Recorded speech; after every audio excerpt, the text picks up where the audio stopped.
যে নির্বাচনে সংঘর্ষ হচ্ছে, তাহলে তারা সমমনা হলে সংঘর্ষ হয় কি করে? বস্তুত তারা আসলে সমমনাই। যদি আজকে আওয়ামী লীগ উপস্থিত থাকতো তাহলে কিন্তু বিএনপি ও জামাত জোট এখানে প্রত্যেকেই, এবং আওয়ামী লীগের না থাকাটাও আসলে ক্ষমতার ভাগাভাগিরই ফলাফল। এইবারের যে নির্বাচন, এটা তো একটা বহুল প্রতীক্ষিত এবং অনেক দিনের একটা অপেক্ষার ফল। যেই প্রায় এক যুগেরও বেশি সময় পরপর 3টা নির্বাচনে মানুষ অংশগ্রহণ করতে পারেনি, ভোট দিতে পারেনি। একটা পাতানো নির্বাচন পরপর হয়েছে, ছলচাতুরি, প্রতারণা, যত রকমের কৌশল সবই আমরা দেখেছি।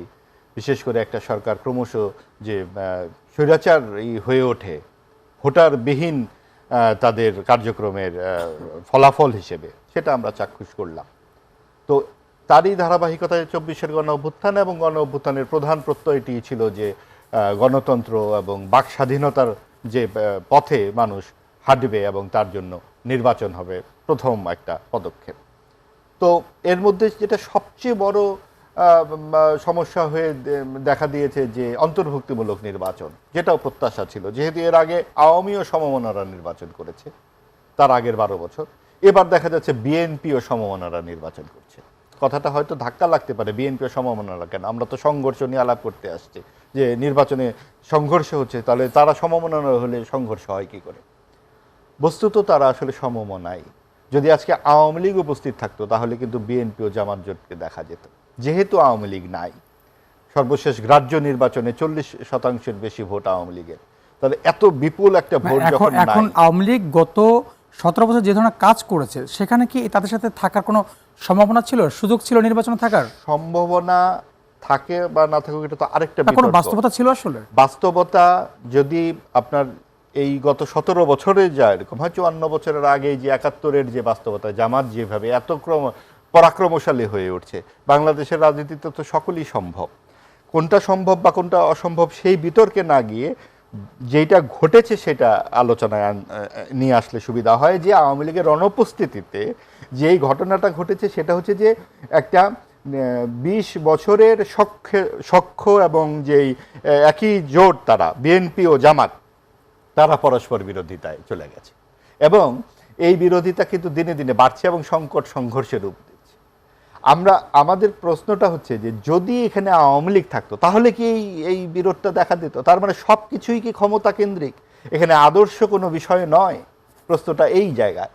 আপনি দেখুন যে এনসিপি, যে তরুণদের যে দল, যাদের এত বেশি আগ্রহ ছিল, মানুষের এত আকাঙ্ক্ষা ছিল, যারা এত নানান ধরনের কথাবার্তা বললেন, নতুন রাজনৈতিক বন্দোবস্তের কথা বললেন, তারা জামাতের পকেটে চলে গেলেন। কিসের জন্য গেলেন?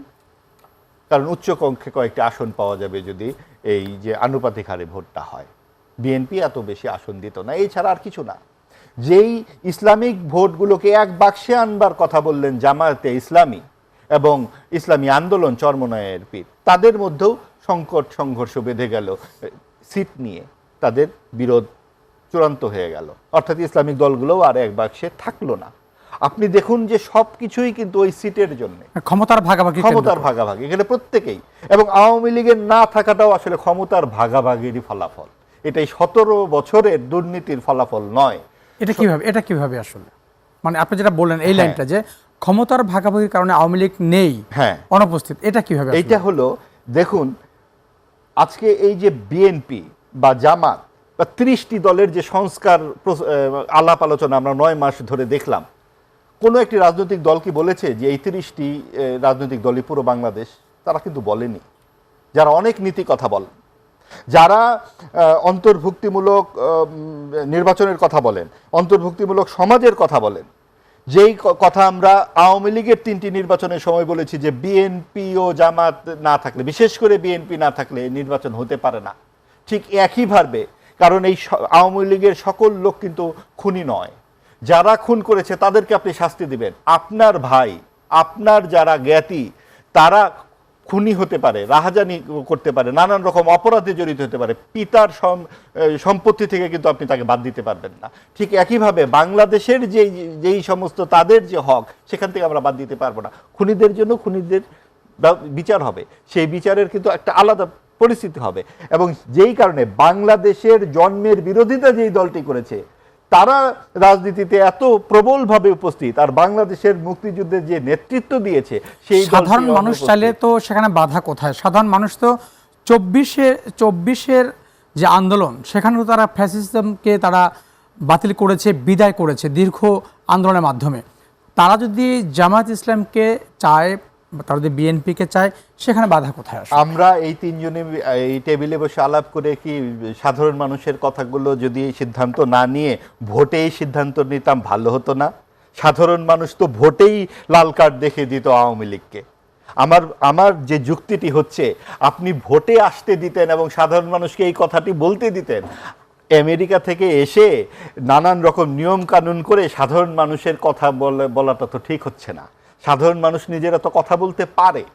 এবং এই যে বিষয়গুলো বলা হচ্ছে যে বাংলাদেশের মানুষ সভ্য ছিল না, আমরা জুলাই সনদের মাধ্যমে সভ্য হলাম, এই সংস্কারগুলো করতে হবে ও ইত্যাদি ইত্যাদি।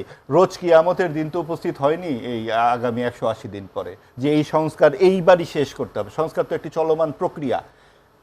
কর্তৃত্ববাদী স্বৈরাচার আওয়ামী লীগের বিরুদ্ধে তো অবশ্যই মানুষ রাস্তায় নেমেছে। এইটা তো আর এই আজকে কাগজে কলমে লিখে, হ্যাঁ, এইটা নিয়ে তো কোনো কথা নাই। আমি একটু দুটো লাইনে একটু শেষ করি। কিন্তু আমাদেরকে যখন এটা চাপিয়ে দেওয়া হচ্ছে যে এইটাকে বলে সংস্কার, এইটাকে বলে অন্তর্ভুক্তিমূলক সমাজ, সেটার সাথে আওয়ামী লীগ যেভাবে চাপিয়ে দিচ্ছিল এইটাকে বলে ৭১-এর চেতনা, এইটাকে তারা নির্বাচনে না আসলে আমরা কি করব বলে বেগম খালেদা জিয়াকে ৮ বছর জেলে রেখে দিয়েছিল।